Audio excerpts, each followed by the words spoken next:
Oh, by the way, Lana. So last week, RFK Jr. endorsed Donald Trump, and my initial reaction was, I don't care. I spent about 90 seconds on it. His approval rating was, or not approval rating, but his he was polling at less than 5%. All 5% of RFK Jr. voters are not going to vote for Donald Trump. And I don't think he moves the needle. But today, there was a needle mover, Lana.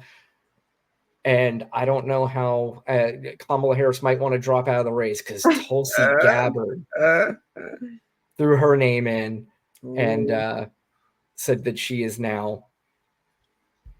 You could combine Tulsi Gabbard and RFK Jr.'s voters, and it might even go backwards. It might go the opposite way. Tulsi Gabbard. Seriously, it's just like you were on a transition team. Like, oh, that's just so gross. Like, we have RFK Jr., who said, like, when he was accused of sexually assaulting his employee, said that, well, I'm not a church boy. And then you got Donald Trump out here. It was a babysitter, wasn't it? Yeah, and then you got Donald Trump saying E. Jean Carroll thought rape was sexy. And then you got friggin' Vance talking about women should be in abusive relationships. Like, fucking these three guys, this is what we want America? Like, those guys? Well, now that you brought up JD Vance, and I see a lot of people talk, he's just so fucking weird and boring. It's almost like I don't even feel like covering him because he's just so, off. Awkward. It's something very awkward about him. It's not true and not authentic.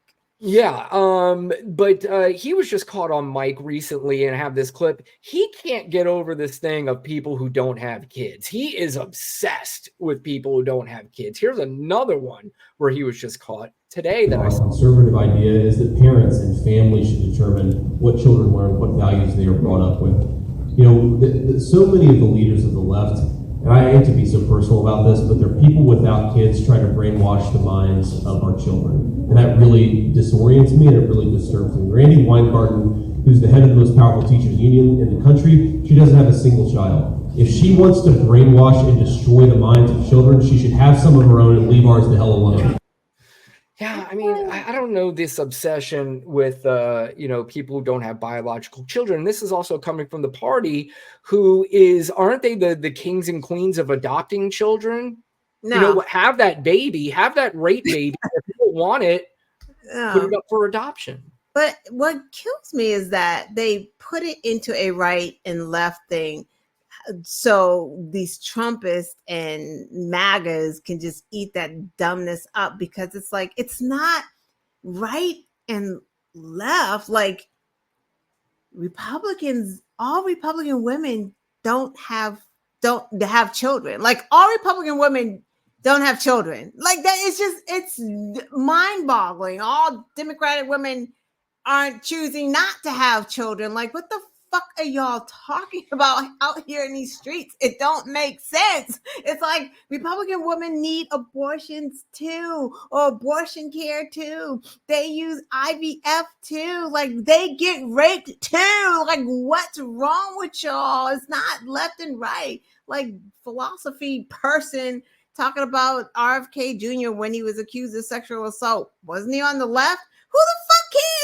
Sexual assault is wrong, whether he was a Democrat at the time or a Republican at the time. Like, what are we talking about? It's bad. Well, these are coming from all these phony evangelical men, and these phony evangelical men, they have one thought in mind. That thought is, I have a woman now as my possession. She will do as I tell her to do. And if she doesn't, then there's problems. But the independent women they scare guys like JD Vance, and they don't like the fact that they are independent. They don't like that they have their own thoughts because they cannot be controlled. So this is their way of kind of putting them down by saying, you don't have children, there's something weird and something wrong with you. These people are so fucking bizarre, and it is just so annoying. Lindsey Graham doesn't have children. Neither does Tim Scott. Tim Scott doesn't have children. Right. And probably a whole slew of other people in Congress that don't have children. Yeah, I don't know if they think about what they say, but clearly they don't. It really doesn't matter.